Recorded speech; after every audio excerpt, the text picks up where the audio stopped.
Thank you for watching. In the previous video you may have seen it, you may have not. You might want to check it out before you watch this one. You've seen me cut up a Jeep Wrangler Unlimited Rubicon Unlimited, whatever it's called, really long name. Body made by Proline for the Axial SCX10. I haven't put it on my SCX10 because I've put it on this one. This is my Axial Exo Terra.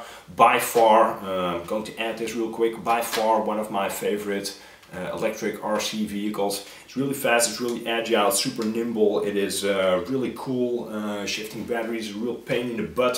Some people hate it because of that, but I don't. Drop a battery in there, have a ton of fun, curse a tiny bit, and then continue after breaking your fingers trying to like put a new battery in there. Really cool car. Also a car I think with a lot of possibilities to customize. I've done a video in the past looking over there, you can't see it. Over there is a Volkswagen Beetle body. Volkswagen as we say in Holland, Volkswagen as they say in Germany. I'm just gonna keep it Volkswagen because I think most of the people watching are English or American. Volkswagen Beetle body. I've put that shell on here in the past, done that inspired by an Axial Racing blog. However, apart from that one, I've seen people drop a Ford, I think an F250 body on there, and other than that I haven't seen anything custom. So I decided to give the Jeep Wrangler body a try, made it fit, it sort of fits. I think it kind of looks cool, looks different. That was also what I was after. And well, right now, after custom cutting that entire body, making everything fit, making sure that I can fit all those panels on that I separated, I masked everything up. Why don't I show me masking up a body? Because it is super boring to watch. It's a ton of fun to do, but to watch it, it is hours and hours of work. You will go to a tiny clip where you see me cutting stuff, but it's really not that interesting to watch. The only thing that you need to keep in mind is that you need to stay really patient when you're cutting. You can add as much detail as you want. I, for example, added a tiny pinstripe around the flames on the roof. I put a skull on the roof as well.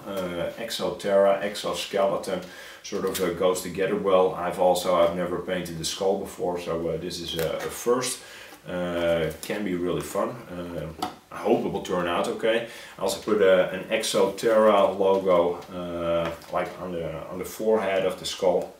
I don't know why, but had a bit of space there, so I figured I would drop that in. It's not like you will see any of this because afterwards a roof rack will be fitted there. So.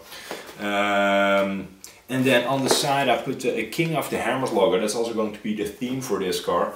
I had to modify the logo a tiny bit. King of the Hammers, for those who do not know, go check it out on YouTube. It is a super cool desert race. They also call it the ultimate desert race, I think rightfully so. You see some really cool off-road vehicles over there. It's quite extreme. It is high-speed desert runs, but also a bit of a rock racing, rock crawling. Yeah, it is cool. I want to give this car a King of the Hammers look. I know that to be really a King of the Hammers car, it would have had a solid rear axle most likely. But then again, you wouldn't see a four-seater there either, so who cares. On the front, I'm not going to paint in any actual headlights this time around. I'm going to paint some KC headlight covers in a yellow with a tiny smiley face on the indicator. I hope that will turn out okay.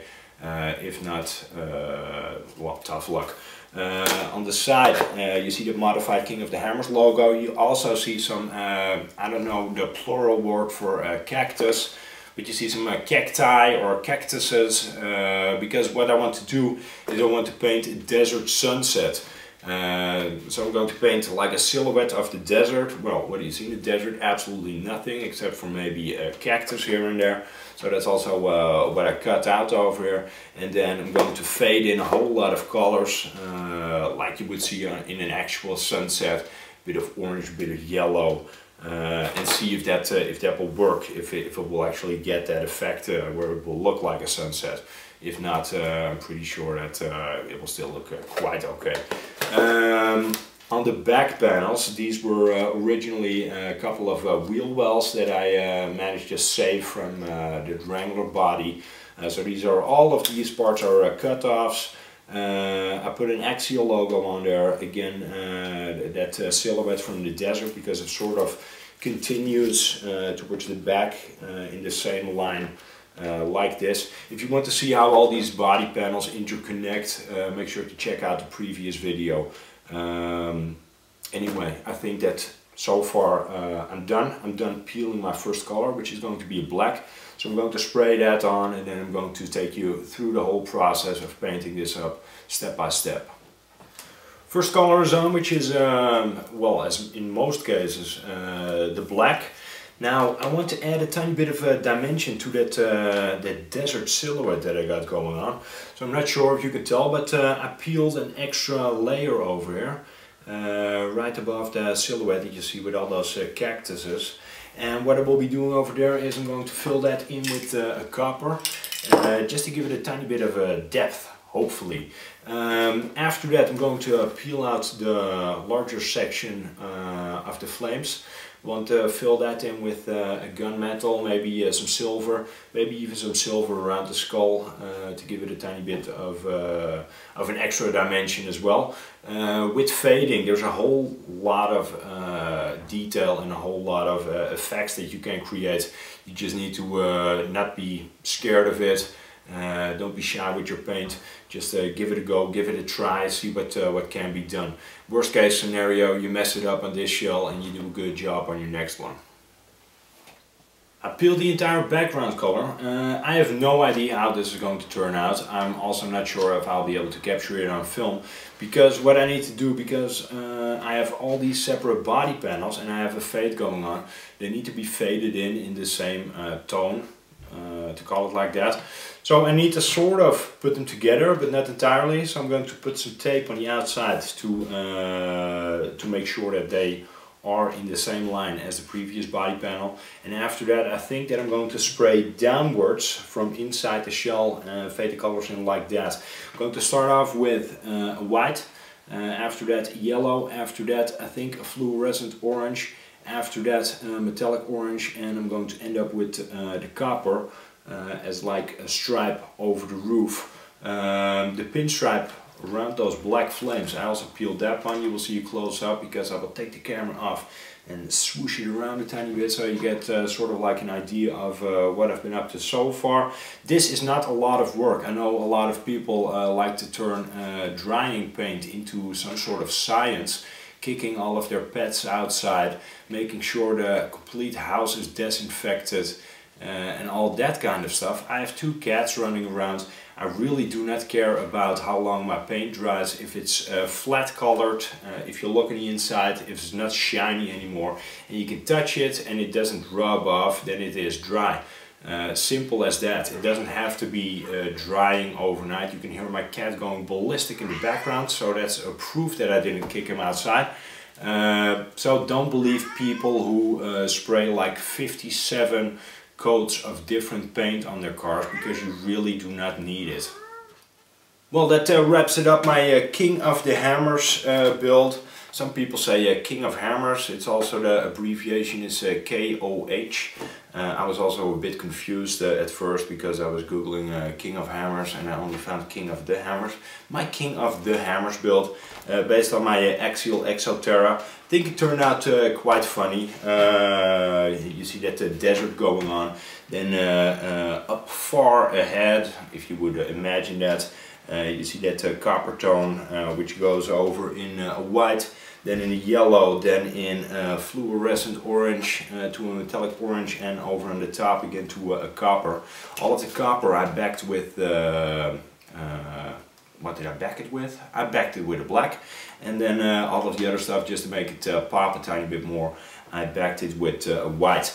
Everything you see on it is paint, so also the tiny details on the front, the lettering in the grille, those headlight covers, the smiley faces and the indicators, the Exo Terra logo on the roof with the skull with the golden tooth.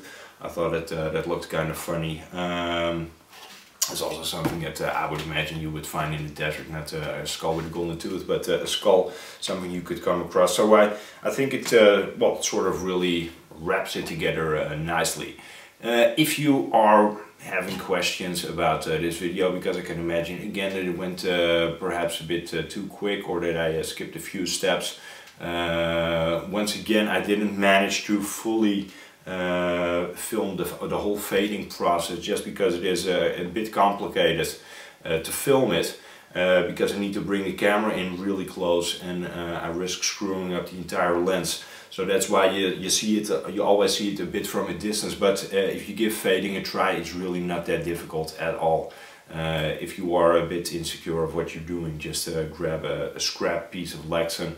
You got plenty left if you use this body. I still had some of the cutouts from the wheel arches, some underneath the body, stuff like that, and you can see how far away or how near you need to keep your cam.